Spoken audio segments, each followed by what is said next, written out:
असंता 14 तारिख हनुमान जयंती पालन अवसर में हिंदू एकता बाहिनी पक्षरु एक विराट शोभायात्रा आयोजन एने सांबादिक सम्मेलन में बाहिनीर अववाहक गौरी साहू सूचना देइछन्ति। एही अवसर में रविवार सकाळ 8 श्रीराम मंदिर छकरू आरसीडी हाईस्कूल पड़िया पर्यंत एक सनातनी गणदौड़ अनुष्ठित हेब। शोभायात्रा रायपुर 3टी झांकी दुर्गरू अघोरी और महाकाली प्रस्तुति महाराष्ट्र ढोल बादक समेत 20टी संकीर्तन दल सामिल हेबे। नगर में 6टी अस्थायी मंदिर एवं 2टी राउंड निर्माण कर 14 तारिख अपराह्न 3 ठारू राति 9:30 पर्यंत चामुरी आगुआड़ू पुराणा मंडई पड़िया पर्यंत शोभायात्रा अनुष्ठित हेब। इस समय रे आमिष निशाद्रव्य एवं देशी विदेशी मद बिक्री को बंद करने को प्रशासन को अनुरोध करा जायछि। बहु संख्यार महिला श्रद्धालुओं समागम को दृष्टि रखी अधिक महिला पुलिस नियोजित करने को निवेदन करा जायछि। दीर्घ 12 वर्ष है नवरंगपुर हिंदू एकता बाहिनी तरफ पणा संक्रांति और 99 वर्ष कार्यक्रम होउछि। एई वर्ष चलित वर्ष मध्य ओडिया नववर्ष पणा संक्रांति एक दिव्य भव्य शोभा यात्रा बाहर। यही शोभा यात्रा एप्रिल 14 मंगलवार दिन चामरियागुड़ा ठारू पुलिस ग्राउंड पर्यंत शोभा यात्रा बाहर। यही शोभा यात्रा छत्तीसगढ़ रायपुर 3टा झांकी आसुची।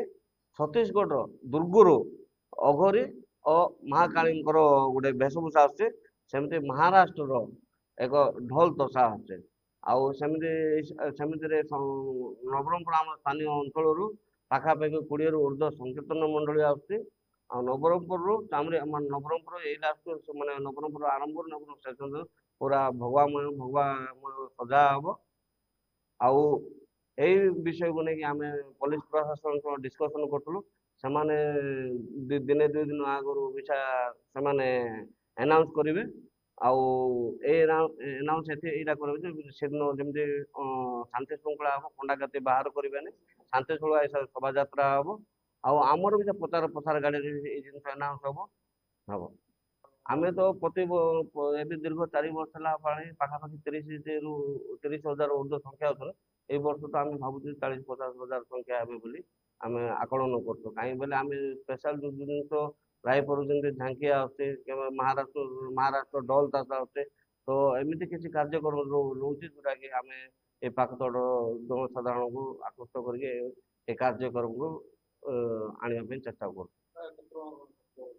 बजेट बहुत टंका अच्छी तो बजेट एत आकलन आम कर माने जी माने आमर श्रद्धालु माने माने किसी दौन हिंदू एकता बाहिनी सदस्य मैंने किसी दौन माने नवरंगपुर किसी विशेष व्यक्ति विशेष मैंने समस्ते